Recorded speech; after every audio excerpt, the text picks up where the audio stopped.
오늘 하나님 말씀은 신약 성경 베드로전서 제2장입니다.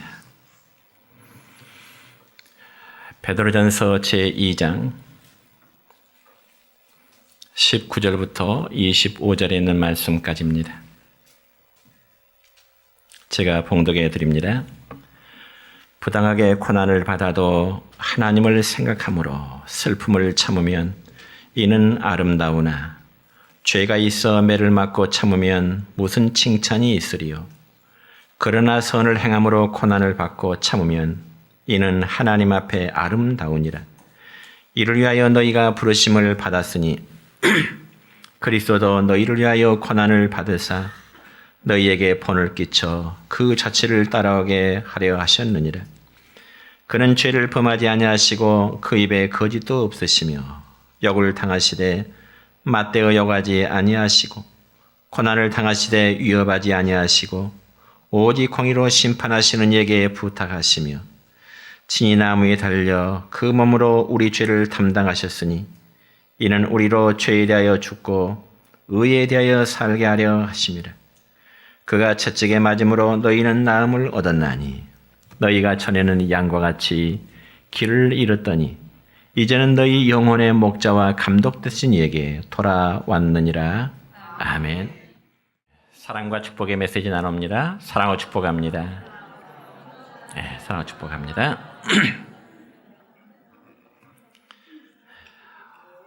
오늘은 신약성경 베드로전서 2장 19절부터 25절에 있는 말씀을 중심해서 예수님의 십자가라는 제목으로 말씀을 선포하고자 합니다. 여러분이 날 노예를 사고 팔던 시대에는 사람이 사람으로 인정을 받지 못하고 마치 물건과도 같은 소유물로 취급을 받았습니다. 그리고 그 노예는 특정인의 소유임을 표시하는 낙인이 찍혀 있었습니다. 그래서 노예의 몸에 찍혀진 낙인은 지울 수도 없고 또 지워서도 안 되는 자기 신분의 흔적이었습니다. 그런데 성경에 보면 자기 몸에 지닌 흔적을 자랑하는 이가 한 사람이 있는데 그는 바로 신약 성경의 사도 바울이라는 사람이었습니다. 그래서 신약 성경 갈라디아서 6장 17절의 말씀 보면 이런 말씀이 기록됩니다. 시작. 이후로는 누구든지 나를 괴롭게 하지 말라. 내가 내 몸에 예수의 흔적을 지니고 있노라. 아멘. 그렇다면 과연 바울의 몸에 지니고 있는 예수의 흔적이라고 하는 것은 구체적으로 어떤 흔적을 말하는 것일까요? 그건 바로 예수 그리스도의 흔적이었습니다. 물론 그렇다고 해서 예수님이 지었던 십자가를 바울도 졌다고 하는 그런 의미가 아니라 그의 삶과 그의 마음속에 새겨진 바로 예수님의 십자가의 흔적이었습니다. 그렇다면 주님을 따르는 우리 모두 역시 이런 예수님의 흔적을 지녀야 될 줄로 믿습니다. 왜냐하면 우리가 훗날 장차 하나님의 심판대 앞에 섰을 때 우리가 예수님의 사람인 것을 증명하는 것이 바로 마음에 새겨진 바로 십자가의 흔적이기 때문에 그렇습니다. 그리고 우리 마음에 새겨져 있는 예수님의 흔적인 십자가는 우리의 죄를 씻어내는 바로 예수님의 피를 의미하는 것입니다. 그래서 중세시대에 종교 개혁자인 마르틴 루터라는 사람은 이런 말했습니다. 성경을 쥐어짜면 그 속에서는 예수의 피가 나온다. 이런 의미 있는 말을 했습니다. 여러분 실제 우리가 구약 성경에 보면 사람의 죄를 대신해서 제물로 드려진 짐승의 피가 나오고요. 또 신약 성경에 보면 우리의 신분 회복을 위해서 자신의 몸을 주신 예수 그리스도의 피가 흐르고 있는 것을 우리는 보게 됩니다. 그럼 우리가 이 땅에 살아가면서 사나 죽으나 우리가 붙잡아야 될 것은 바로 예수님의 피가 흐르는 십자가임을 믿으시기를 축원합니다. 왜냐하면 이것만이 우리가 살리는 유일한 길이기 때문에 그렇습니다. 그러므로 예수님의 십자가가 내게 있어서 무엇인지를 우리는 분명히 이해를 해야 되는 것입니다. 그렇다면 과연 예수님의 십자가는 저와 우리 모두에게 어떤 의미가 있을까요? 첫째로 예수님의 십자가는 하나님 사랑의 표현인 것입니다. 오늘날 기독교를 상징하는 엠블럼은 바로 십자가입니다. 그래서 건물이 어떠하든 십자가가 세워져 있는 곳곳마다 저것은 하나님의 백성들이 예배하는 하나님의 교회라고 하는 증명이 되고 있습니다. 그렇지만 초대교회 시절에는 십자가를 상징하는 것이 거의 없었습니다. 왜냐하면 십자가가 사람을 가장 끔찍한 고통 속에서 죽게 하는, 이 십자가는 초대교회 시절의 사형 도구이기 때문에 그렇습니다. 여러분, 예수님 당시의 로마에는 세 가지의 공식적인 처형 방법이 있었습니다. 첫째는 교수형이요, 두 번째는 참수형이요, 세 번째는 바로 십자가형이었습니다. 그런데 그 중에 가장 혹독하고 악랄한 사형은 처형 방법은 바로 십자가형이었는데, 주로 십자가형을 받는 자는 중범죄자들이나 혹은 정치범들이 이 십자가형을 이제 받게 되었던 것입니다.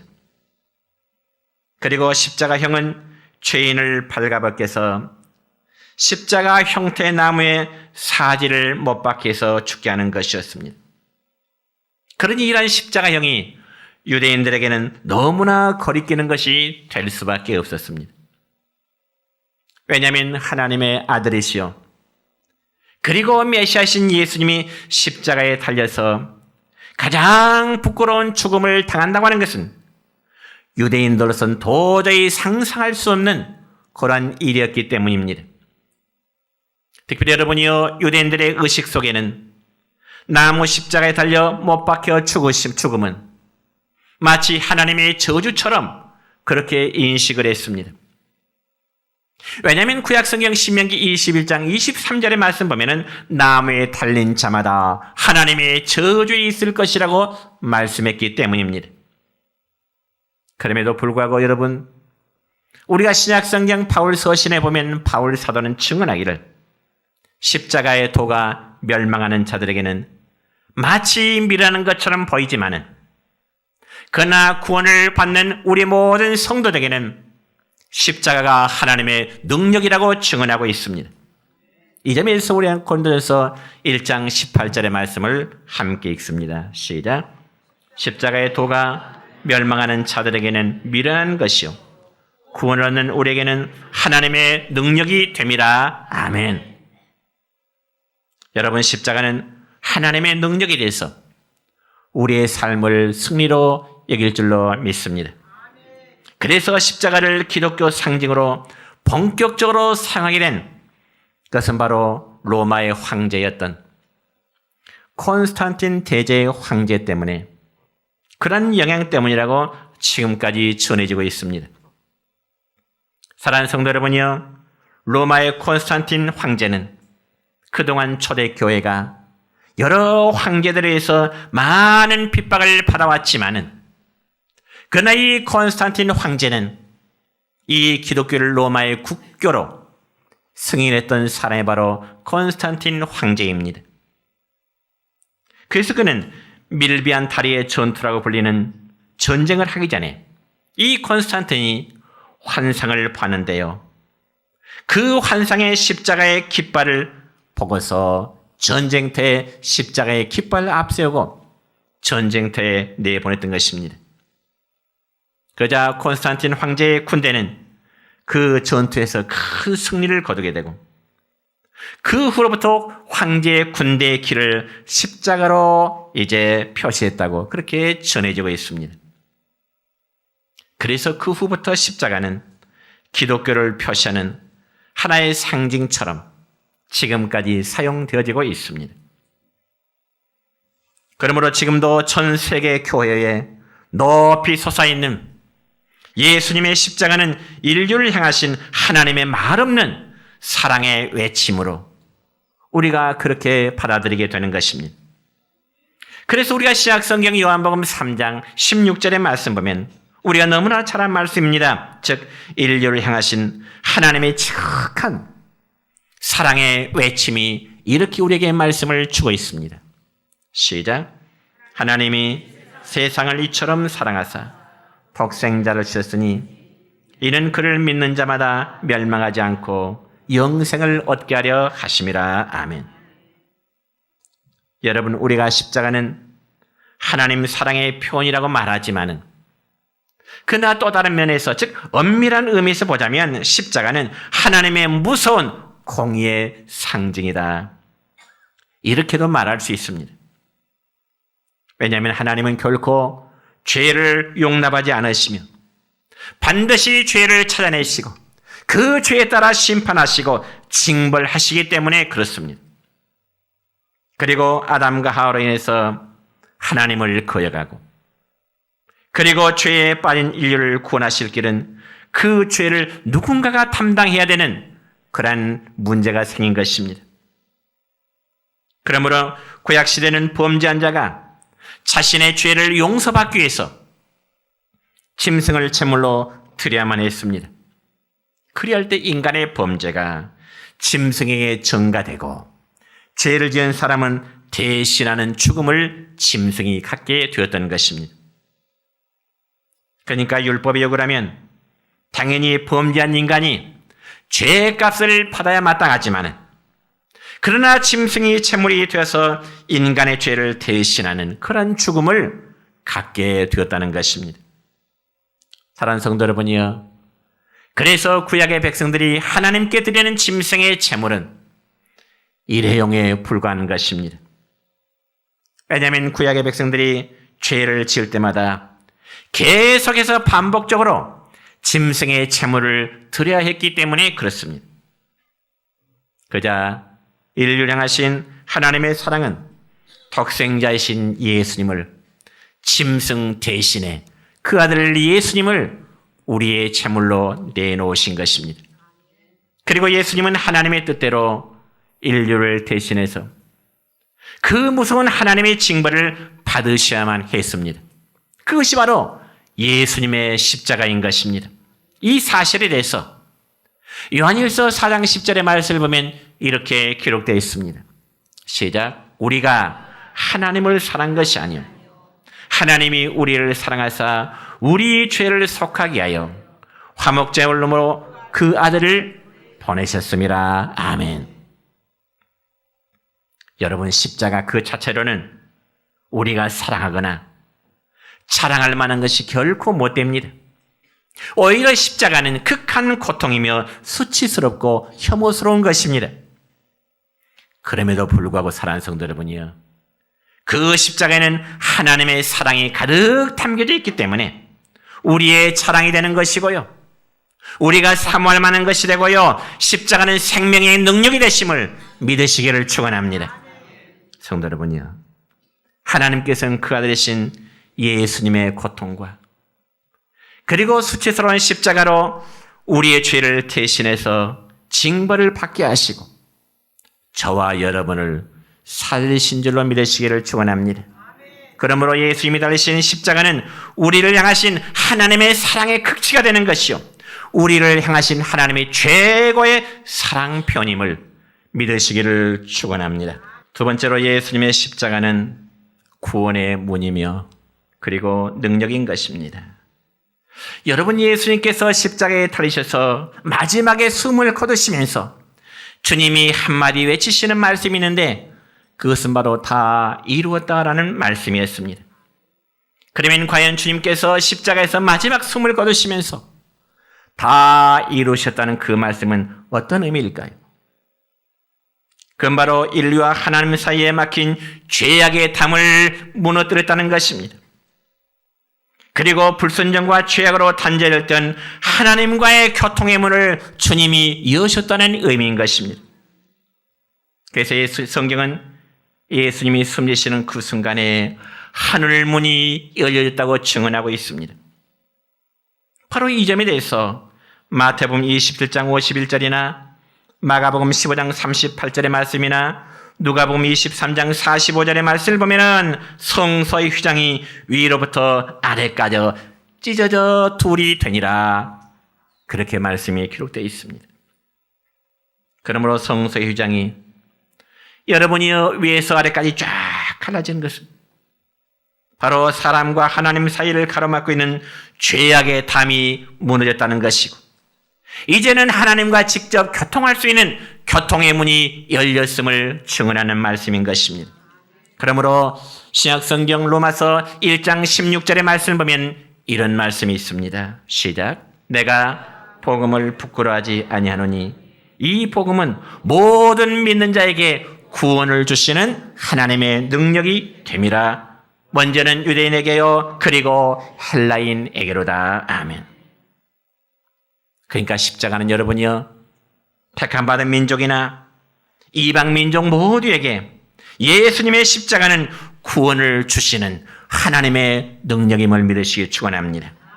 여러분 다시 한번 고린도서 1장 18절 말씀 읽습니다. 십자가의 도가 멸망하는 자들에게는 미련한 것이요 구원을 받는 우리에게는 하나님의 능력이라. 아멘. 이처럼 예수님의 십자가는 우리를 죄에서 구원하시는 문이며 하나님의 능력의 통로가 되는 것입니다. 여러분 특별히 우리가 구약 성경에 보면은 출애굽한 이스라엘 백성들이 광야에서 하나님께 불순종하다가 하나님이 보내신 불뱀에 물려서 수많은 사람들이, 어쩌면 출애굽 1세대 모든 이스라엘 백성들 대다수가 죽임을 당하게 됩니다. 그때 하나님께서는 모세를 불러 모세야 창대의 불뱀을 만들어 달아라.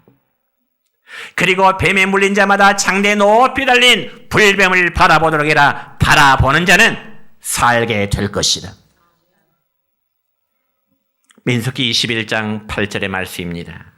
시작. 여호와께서 모세에게 이르시되 불뱀을 만들어 창대 위에 매달아라. 물린 자마다 그것을 보면 살리라. 아멘. 믿습니까?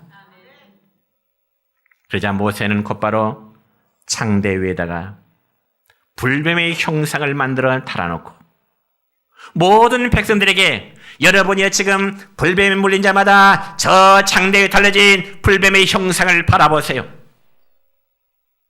그때 사람들의 반응이 어땠을까요? 모든 사람들의 반응이 어땠을까요? 불뱀에 물려서 어떤 약의 처방이라면 몰라도 창대 위에 달린 뱀의 형상을 바라면 산다고 하는 것이 너무 황당한 이야기처럼 아마 그렇게 들렸을는지 모릅니다. 그래서 짐작컨대 모세의 말을 가볍게 여기는 사람은 죽어가는 그 순간까지도 창대 위에 달린 뱀의 형상을 바라보지 않았을 것입니다. 그런 반면에 모세의 말을 듣고 창대 위에 달린 뱀의 형상을 바라보는 자들은 다 생명을 얻게 되었습니다. 왜냐하면 그건 하나님의 약속이기 때문에 그렇습니다. 하나님의 약속이기 때문에 그렇습니다. 오늘날 십자가는 창대에 달린 불뱀의 형상처럼 이 시대의 사람을 살게 하는 구원의 표상이고요, 문이심을 믿으시기 바랍니다. 그래서 우리 주님도 요한복음 3장 14절과 15절의 말씀을 보면 이렇게 말씀하시네요. 시작. 모세가 광야에서 뱀을 든 것 같이 인자도 들려하리니 이는 그를 믿는 자마다 영생을 얻게 하려 하심이라. 아멘. 사랑하는 성도 여러분이요, 예수님의 십자가는 하나님의 나라를 여는 열쇠임을 믿으시기 바랍니다. 그렇다면 여러분의 삶에서 무엇인가 여러분의 삶에 닫혀진 것이 있다고 여기시면 예수님의 십자가를 붙잡기를 축원합니다. 그리고 예수님의 십자가 의지하고 하나님께 구하시기를 축원합니다. 그리하면 여러분의 구하심이 응답될 줄로 믿습니다. 여러분 요한복음 16장 23절로 24절까지의 말씀을 보니까 이렇습니다. 시작. 내가 진실로 진실로 너희에게 이르노니 너희가 무엇이든지 아버지께 구하는 것을 내 이름으로 주시리라. 지금까지는 너희가 내 이름으로 아무것도 구하지 아니하였으나 구하라 그리하면 받으리니 너희 기쁨이 충만하리라. 아멘. 여러분, 세상의 모든 일에는 다 순서가 있습니다. 그래서 어떤 일에 대해서 너무 급하다고 해서 순서를 무시하고 어떤 일을 하게 되면 결국 낭패와 아픔과 때로는 손해를 입게 되기도 하죠. 그래서 생겨난 말이 급할수록 돌아가라 말 있잖아요. 급할수록 돌아가라. 이 말을 우리 신앙에 적용해 본다면 여러분, 우리 앞에 어떤 조그만 일이 생기더라도 당황하지 말고요. 먼저 하나님께 길을 묻고 방법을 찾으시기를 축원합니다. 그럼 우리의 삶에 인생이 힘들고 고난이 겹친다 할지라도 최소한 신앙인이라면 사람에게 도움을 구하기 전에 먼저 우리의 모든 일을 성취하시는 하나님께 맡기고 그 다음에 기도하기를 축원합니다. 그래서 구약성경 에레미야 33장 2절과 3절까지 말씀을 보니까 이렇습니다. 시작. 일을 행하시는 여호와, 그것을 만들며 성취하시는 여호와, 그의 이름을 여호와라 하는 이가 이와 같이 이르시로다. 너는 내게 부르짖어라.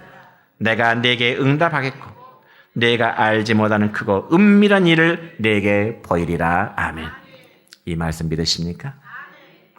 성도 여러분이요, 하나님께서 우리에게 약속하신 보증이자 열쇠가 되는 정말로 예수님의 십자가를 붙드시기를 바랍니다. 이것이 마지막에 웃을 수 있는 인생을 만들어가는 유일한 비결이 될 줄로 믿습니다. 또한 시편 37편 5절과 6절의 말씀입니다. 시작. 내 길을 여호와께 맡기라. 그를 의지하면 그가 이루시고 내 의를 빛같이 나타내시며 내 공의를 정오의 빛같이 하시리로다. 아멘. 여러분, 우리가 여호와께 맡긴다고 하는 것은 우리 삶의 전체를 하나님께 드린다고 하는 그런 의미입니다. 그렇다면 더욱 구체적으로 우리가 우리 삶의 전체를 하나님 앞에 드리기 위해서는 과연 어떠해야 될까요? 그건 바로 예수 그리스도의 십자가 앞에 우리의 모든 것을 내려놓아야 됩니다. 그럴 때 십자가는 하나님의 능력으로 나타나게 될 줄로 믿으시기 바랍니다. 마지막 세 번째로 예수님의 십자가는 내가 따라야 할 영광의 길인 것입니다. 여러분, No cross, no crown이라는 말이 있습니다. No cross, no crown이라는 말은 십자가가 없으면 영광도 없다는 뜻이죠. 그러니까 이 말을 달리 표현하자면 십자가는 곧 영광의 길이다. 믿습니까? 십자가는 영광의 길입니다. 마가복음 8장 34절 보면 예수님께서는 그를 따는 제자들과 무리들에게 이런 말씀하시네요. 시작.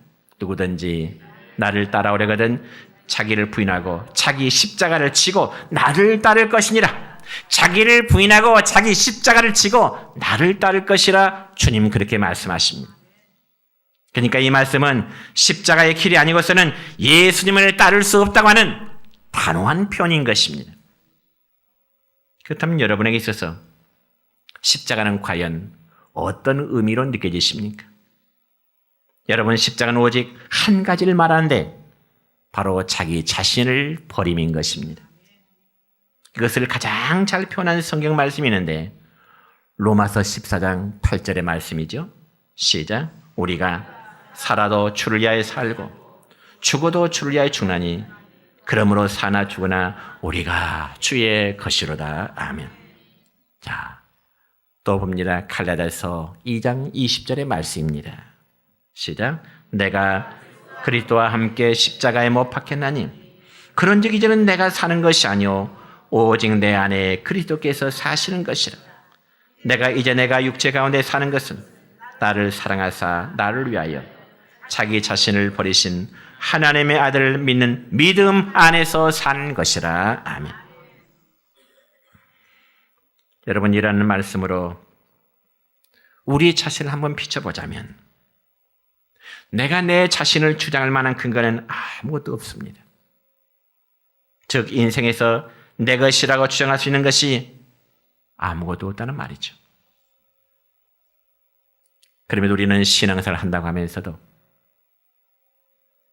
오히려 하나님을 의지하기보다는 내 생각과 내 고집과 내 뜻을 앞세우면서 그래도 내 인생의 주인은 내 것이라고 하는 그러한 교만 때문에 빠져 있지 않은지 우리는 한번 생각할 필요가 있습니다. 내 인생은 내 것일까요? 여러분의 인생은 여러분 것일까요? 그렇지 않습니다. 우리가 만일 나의 모든 것이 하나님의 것이라고 믿고 고백한다면 우리는 하나님께 대해서 우리는 소홀히 생각해서는 안 됩니다. 우리가 죽음의 이기에 가까울수록 붙잡아야 하는 것은 또다시 강조합니다. 오직 예수님의 십자가입니다. 왜냐하면 이 길만이 우리가 다들 약속에 있는 생명과 영광의 길이기 때문에 그렇습니다. 오늘 본문 21절이 그렇게 기록합니다. 시작. 이를 위하여 너희가 부르심을 받았으니 그리스도도 너희를 위하여 고난을 받으사 너희에게 본을 끼쳐 그 자취를 따라오게 하려 하셨느니라. 주님의 고난은 죄인들을 사랑하시며 또 그 고난을 우리에게 본을 끼침으로 주님의 그 자취를 저와 여러분을 하여금 따라오기를 원하시는 것이 바로 주님의 마음이십니다. 여러분, 다음 주일은 종료주일입니다. 종료주일은 주님의 고난이 시작된 데에서 이제 종료주일 이후에 한 주간의 고난 주간이 시작됩니다. 여러분이 진실로 하나님의 자녀이며 그리고 하나님의 나라를 소망한다면 이번 주간에 주님을 사랑하는 마음으로 뭔가 한 가지 마음에 결심하시길 바랍니다.